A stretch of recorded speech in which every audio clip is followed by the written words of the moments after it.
Have you ever wanted to generate a PDF report just by clicking a point on a map? Or select a feature and instantly report on everything that intersects it? Maybe you're an oil and gas pipeline operator who needs to know whether a pipeline segment overlaps sensitive habitats or which parcels it passes through. Maybe you work in transportation or at a city or county, and you're planning a capital improvement project. Find out whether your project site overlaps any critical infrastructure, environmental zones, or other assets. Well, my name is Lucas Aubert. I'm a solutions engineer at VertiGIS, and in this tech tip video, I'll show you how to build a workflow and report template that does exactly that. In this example, we are taking the place of an oil and gas pipeline operator that wants to provide an application for users to search across a pipeline segment and generate a state of environment report that reports on all the features that intersect that pipeline segment. We also want to give users the option to draw a point, line, or polygon on the map to generate the SOE, or State of Environment report. Okay, so let's take a look at how this workflow is structured. We start off with a setup container, which contains a few things. So we're able to just clear any highlights that are currently available on the map. We're then going to start by creating some variables where we set up variables for holding what geometry type we're working with, the actual geometry that we're going to use for the query. We're going to have an empty array. This is going to hold all of the selected features within that query that we get at the end. This is going to help us generate our report. We're going to create an empty array to hold all the layers that are excluded from the report. We're going to use this to print off the log at the end of the workflow that we saw. And we are also having a variable here that we're setting to count the number of layers. So we're going to be able to put that in the log as well. Next, we're getting the map extent, and we're also getting the layers that we want to report on. So this is getting essentially just a series of get layer activities across all of the layers that we want to report on for our state of environment report. And this is going into our web map and getting the actual Esri layer objects for those.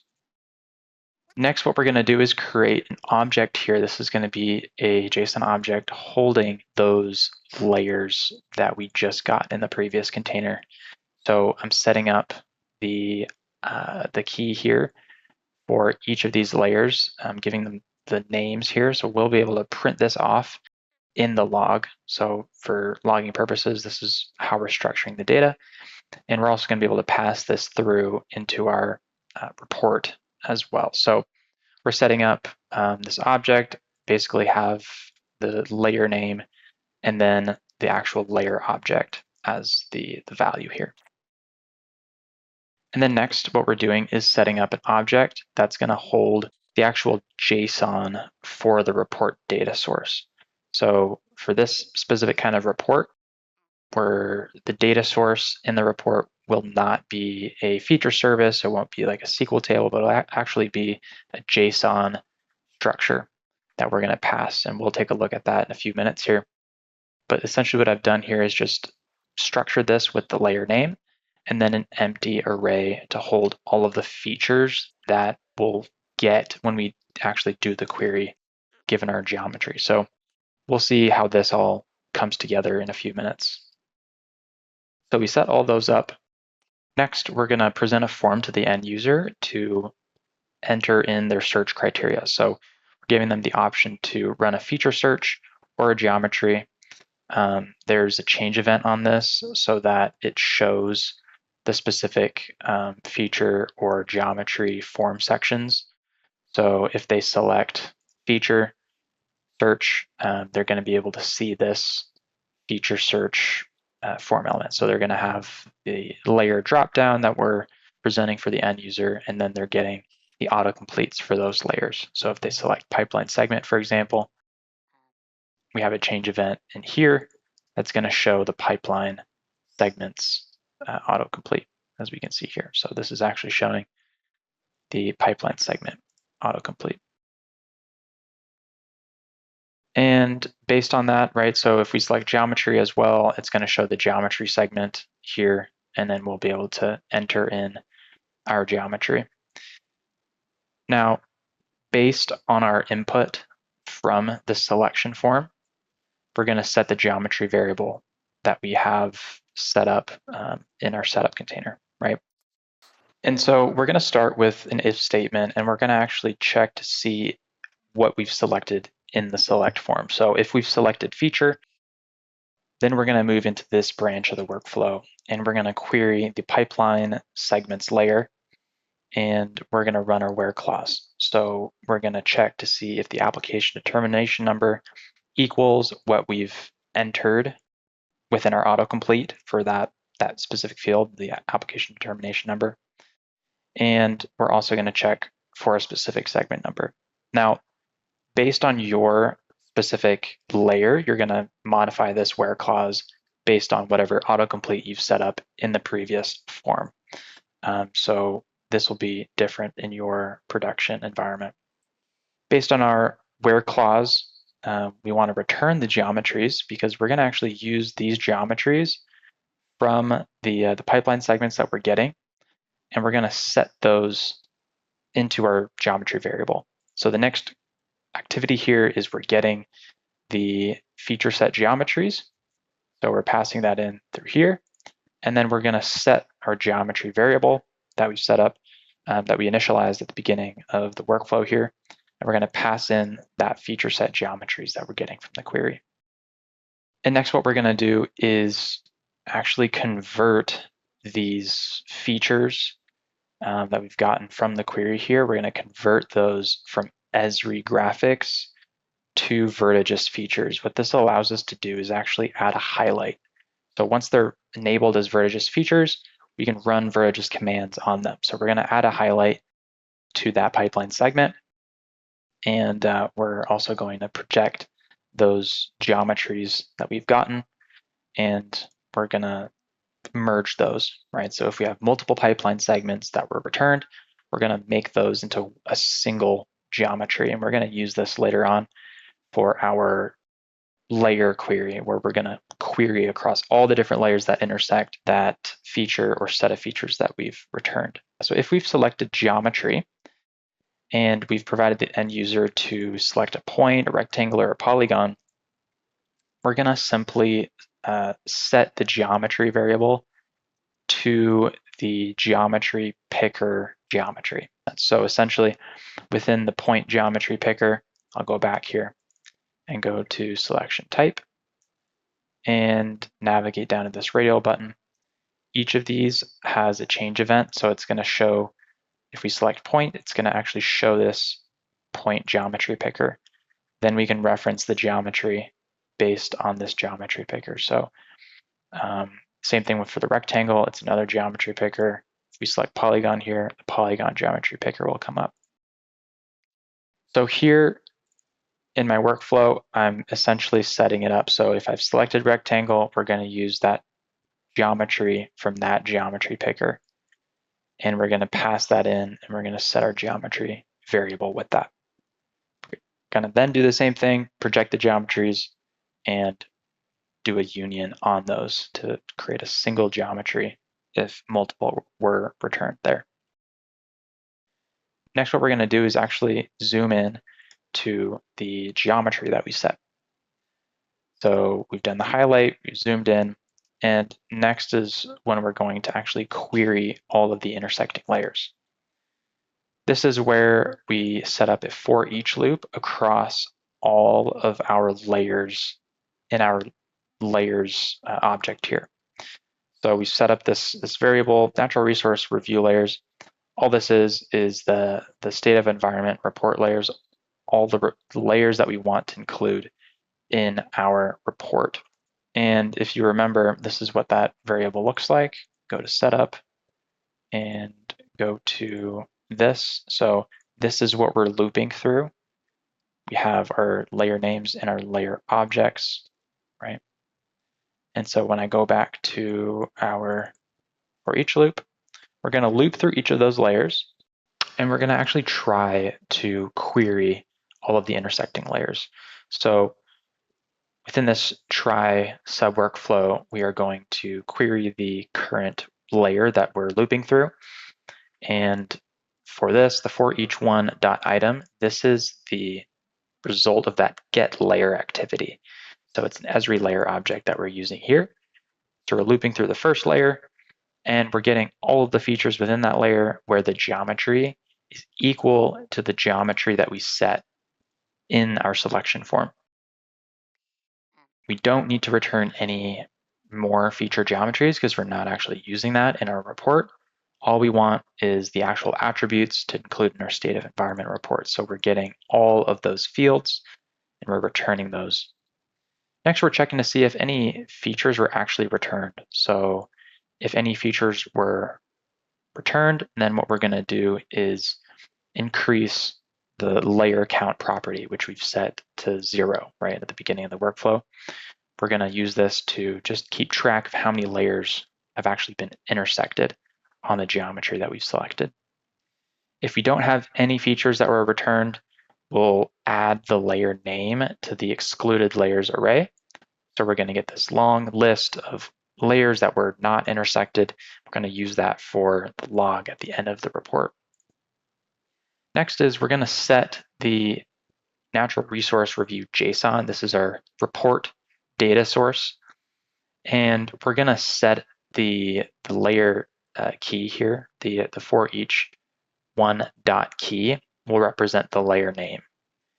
And what we're doing here is within the JSON object, we're setting for that specific layer, we're getting the attributes from the query and we're setting the value. So if we go back to our specific JSON data source, you'll remember that we have the layer name and then we have an array. This array is going to hold all of the features.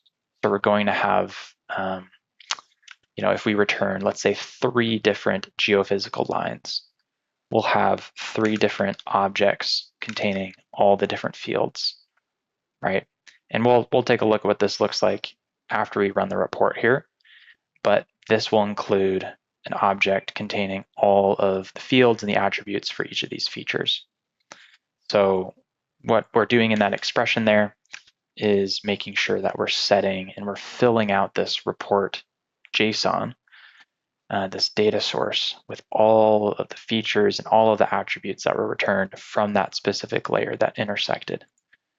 So if we go into that try catch, if we go into the try here, this is our expression that we're running, and this is where we're doing that. So if we're running the geophysical lines layer, we're going to get into that first and set all the attributes for that. We're going to run that for each of the layers in our layer object that we set, right? And if at any point there's an error with our try sub-workflow, then we'll run a few things. So we'll make sure to include that specific layer in our excluded layers array. We're going to print that off at the end in our log, right? So if there's an error querying that specific layer, it's not going to work. It's not going to be included in our report. So we need to make sure we log that. Next is we'll set the report JSON with an empty array. So let's say 0 geophysical lines were returned. That means we need to make sure that the report JSON still has that empty array. We want to make sure that that's still valid here so we can actually run the report with a proper report JSON. So that's all we're doing here. And then we're also setting an alert. So we're letting the user know that this layer, this is going to fill out with the layer name, is currently unavailable, and we weren't able to actually complete the query. So it will not be included in the report. Okay, so next let's back out into our main workflow here, and let's take a look at what the next activity is. So after querying all the layers and getting our report JSON fully filled out, we now have an if statement to check to see if any layers returned features. So if no layers were actually intersecting the point or the geometry that we've selected in the previous form, then we're going to throw an alert. We're going to tell the user that there's no overlapping errors, that they should try again. If we do have layers, we do have features, then we'll go ahead and run the report. And for this, we'll first display a notification telling the user that we are generating the SOE report. We're then going to run the run report activity here, and we're going to reference our report template, and then we're going to then pass in our JSON data source. Now this is really important here. When you're passing in your JSON data source, you want to make sure that it's within these curly brackets here, within an object. And you're going to have two entries here, the name and the value. And the name will be the name of your data source within your report template. And we'll take a look at how to set that up in a couple minutes here. But you want to make sure that you give it a name, and the value is going to be that JSON that you created, right? So this is our natural resource review JSON, and we're going to be passing that through.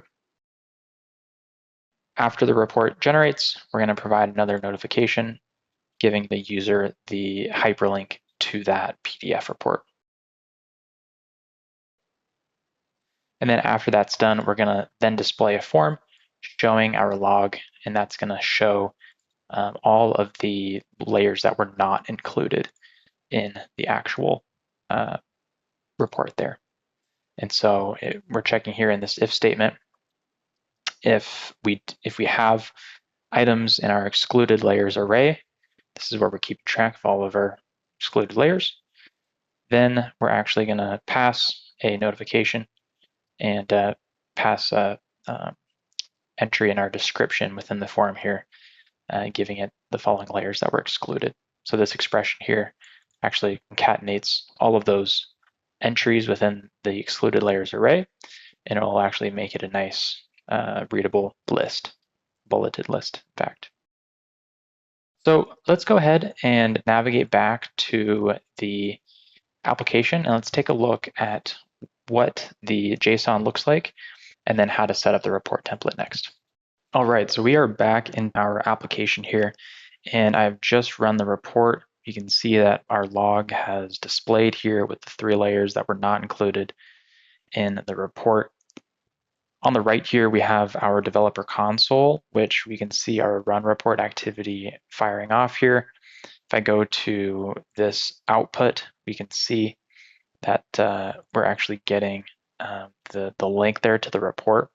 But let's take a look at what the JSON data source actually looks like here and what we're passing into this report template. If we go to inputs and go to data source, we can see our name, right? The pipeline SOE data, great.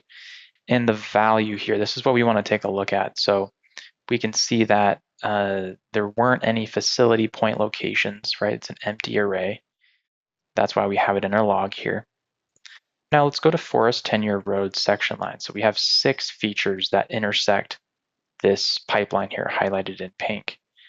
Go ahead and open that, and we can see that within this array, we have 6 objects, and these are all the different features. Opening up this first feature, we can see that all of the fields and the attributes here have been appended to this report JSON here.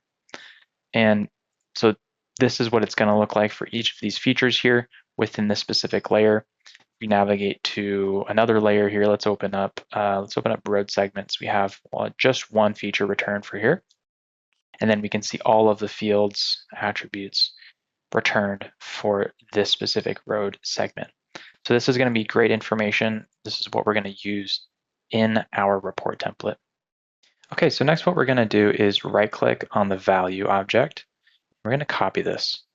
This is going to copy all of the JSON, and we're going to go to our report designer. And before you actually create your report template, you're going to create the data source, and you're going to go to add data source and select JSON, and then enter the name of that JSON data source that you've entered in your workflow, right? So I actually already have one created for this. So it's our pipeline SOE data, and I already have the JSON in there. Let's delete that, and then let's paste our actual JSON that was returned from our report there.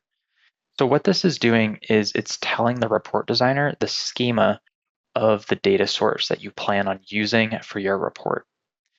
we can see here that we have the structure is that there's a layer name, and then there's an array. And within that array, we have all the different features within this specific layer.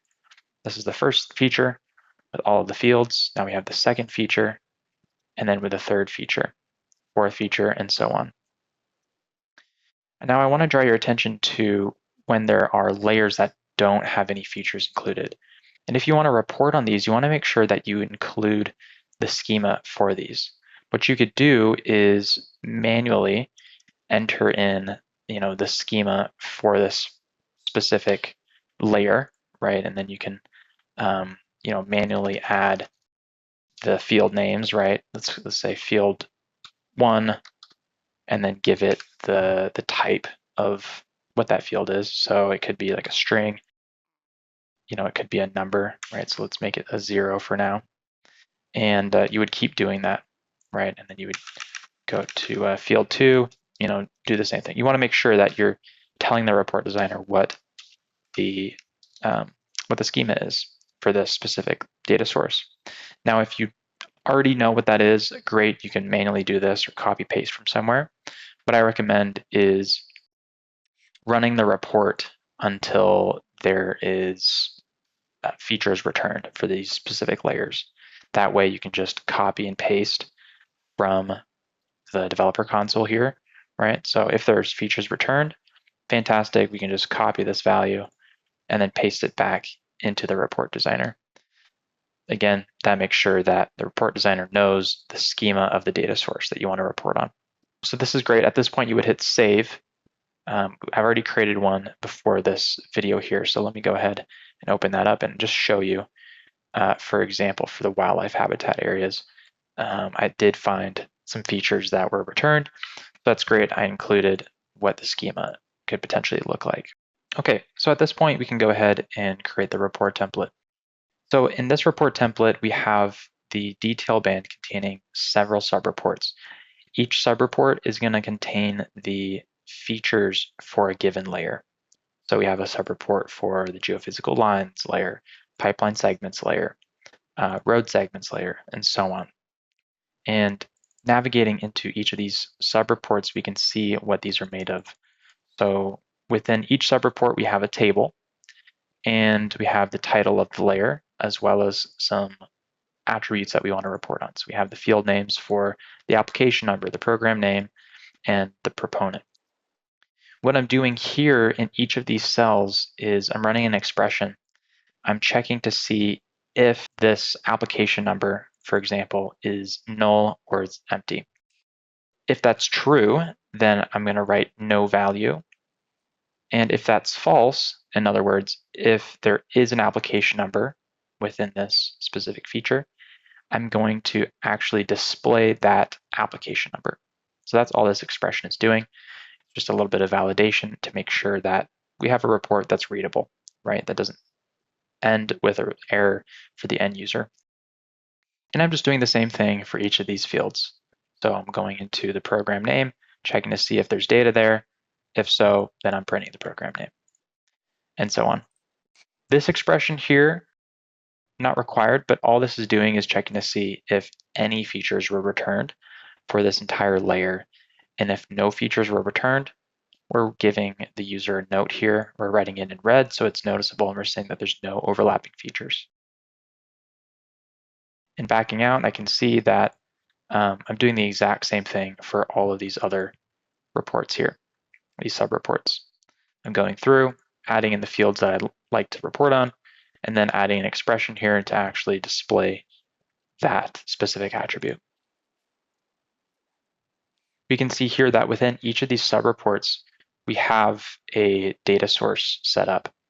Now, if I go into what this configuration looks like, we can see that we have a query here. So I'm going to go ahead and edit the schema and take a look at what this looks like. What I've done is I've selected the pipeline SOE JSON data source, and then I've actually navigated down to the pipeline segments object, and I've told it what fields I want to actually report on. So I've checked those off and made sure that I'm not reporting on anything else. So it makes my report a lot faster and a lot more efficient from the end user's perspective. So if you want to take a look at what that looks like to actually add that data source here, we can go ahead and do that. So let's go to add data source, JSON, hit next, and then we can click on our pipeline SOE data. And so this is where I'm selecting that specific layer that I want to report on. We're doing pipeline segments here, so let's go ahead and click on that. And then I can either choose to report on all of these fields, like I mentioned. To improve performance, we can just select a few of these, right? Next, I would hit finish, and then that would add that JSON data source here. From there, of course, I can go ahead and drag these over and start creating my table. So that wraps up today's tech tip. Thanks for sticking with us. If you found this helpful or learned something new, feel free to like, subscribe, and comment on what you learned below. And if you'd like to give VertiGIS Studio a try, go to apps.vertigisstudio.com for a free 60-day trial. Thanks everyone for watching, and stay tuned for more VertiGIS tech tips.